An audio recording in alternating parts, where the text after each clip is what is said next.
Visakha steel plant ప్రమాద బాధితులను మాజీ సీఎం వైఎస్ఆర్సీపీ అధినేత వైఎస్ జగన్మోహన్ రెడ్డి పరామర్శించారు. సెవెన్ హిల్స్ కిమ్స్ ఐకాన్ ఆసుపత్రిలో చికిత్స పొందుతున్న గాయపడిన కార్మికులను వారి కుటుంబాలను కలిసి ధైర్యం చెప్పారు. ప్రమాదంలో 9 మంది కార్మికులు ప్రాణాలు కోల్పోవడం దురదృష్టకరమని పేర్కొంటూ కాంట్రాక్ట్ ఉద్యోగుల తొలగింపులు, కార్మికుల పరిస్థితిపై ప్రస్తుత ప్రభుత్వాన్ని ఆయన విమర్శించారు.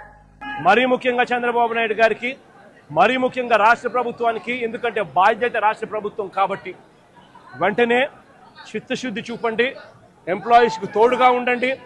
మీరు కూడా అసెంబ్లీలో వైఎస్ఆర్ కాంగ్రెస్ పార్టీ తీర్మానం చేసినట్టుగానే మీరు కూడా ప్రైవేటైజేషన్కు వ్యతిరేకంగా అసెంబ్లీలో తీర్మానం మేము చేసినట్టుగానే తీర్మానం కూడా చేసి కేంద్రానికి పంపి ఇది జరగకుండా కూడా ఆపే కార్యక్రమంలో చిత్తశుద్ధిని కూడా చూపండి అని చెప్పి కూడా గట్టిగా వీళ్ళందరికీ కూడా కోరుతా ఉన్నాం.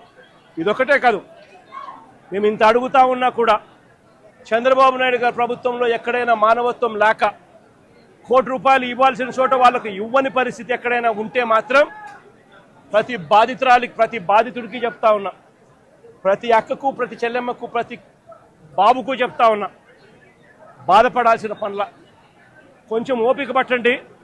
దేవుడి దయతో మన ప్రభుత్వం వచ్చిన వెంటనే 1 నెల తిరక్క మునిపే ₹1 కోటి రాష్ట్ర ప్రభుత్వం తరఫు నుంచి వీళ్ళకి ఇచ్చి ఆదుకుంటామని చెప్పి ఖచ్చితంగా చెప్తా ఉన్నాం. అందులో మీకు కూడా ఉంటారు తల్లి, అందులో మీ కుటుంబాన్ని కూడా ఖచ్చితంగా అది వర్తింపజేసేట్టుగా కూడా చేస్తామని కూడా చెప్తా ఉన్నా.